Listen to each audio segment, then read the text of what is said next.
महफिल में बैठने वाले नौजवान साथियों, बुजुर्गों, मां बहनों,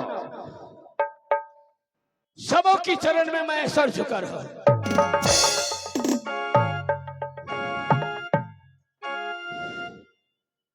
एक बार बजरंग बली के नाम पर नारा लगा देते तो मजा आ जाता। साथ साथ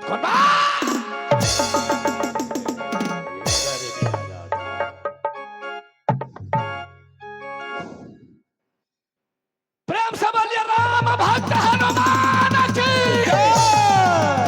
शंकर भगवान की, हमारा पातिया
सुखा गई चढ़ कंठों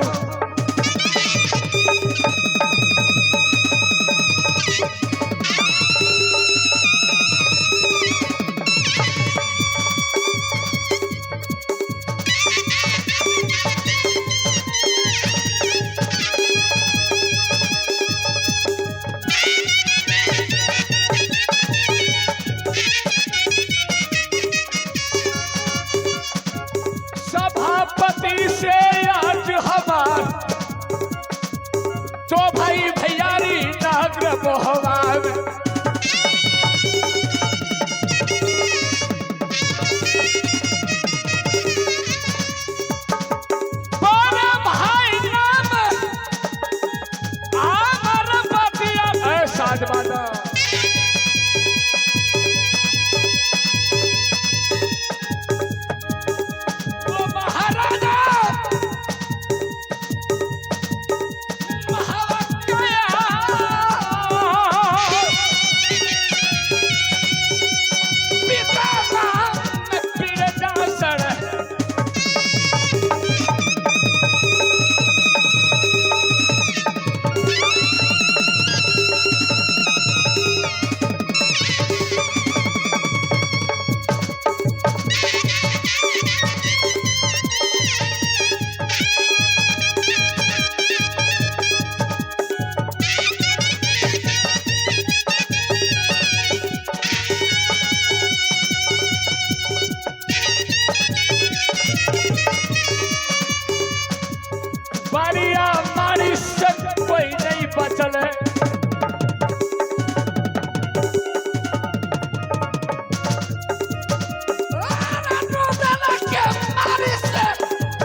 अहो बाबू लोहे में मरना लोहे में छै जीना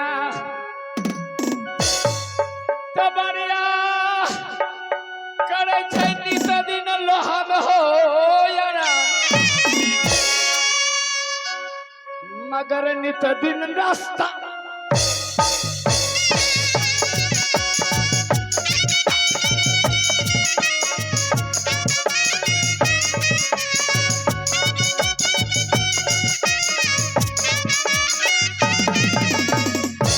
अहो बाबू चाम चमौटी लोहे का बगदर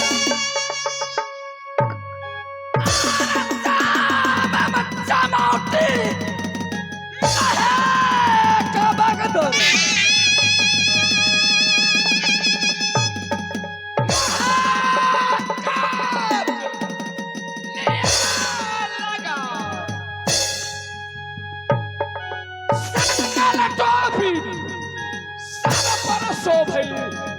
पर गोली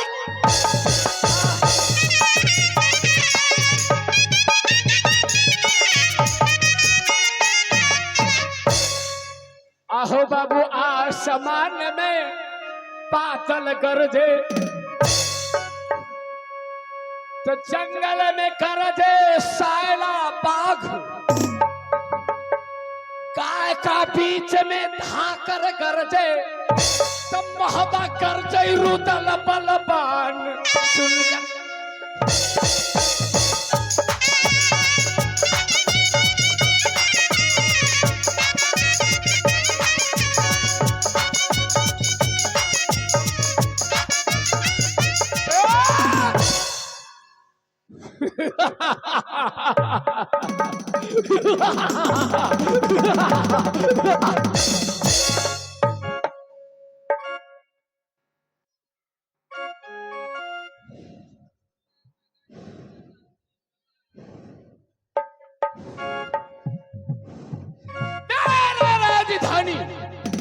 राजमहब्बा है पुत्र स्वर्ग विरजासर का कहलाता हूँ माधवला का पर गए लाल पोसल पाठा अमरपति आल्हा का तो भैया सुनो नगर कलो मगर सुनने अच्छा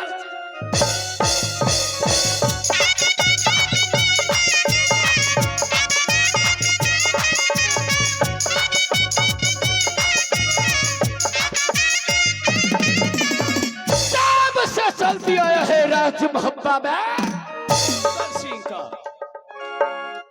मरकाई भूमि की औलाद धरती पर जो रुदल टक्कर लेगा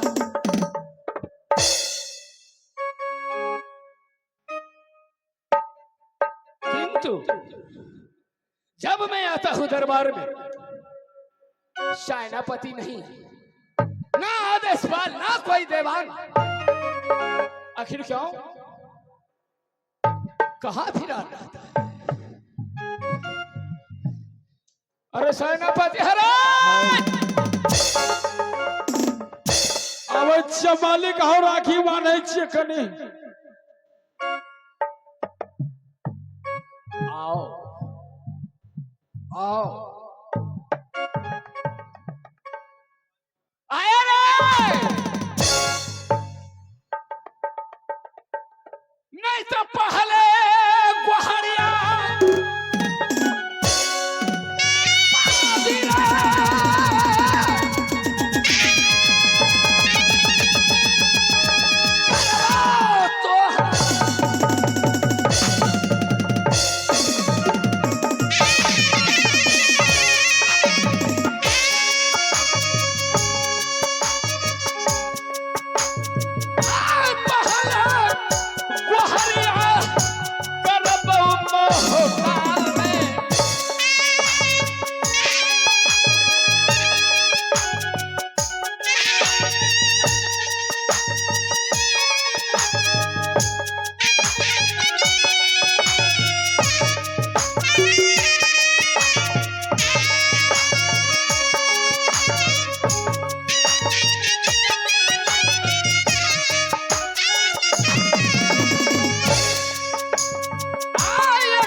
बम टिड़ी अपना पिए छिलेला बीड़ी बहुत पिए छै सिगरेट बीड़ी बम टिड़ी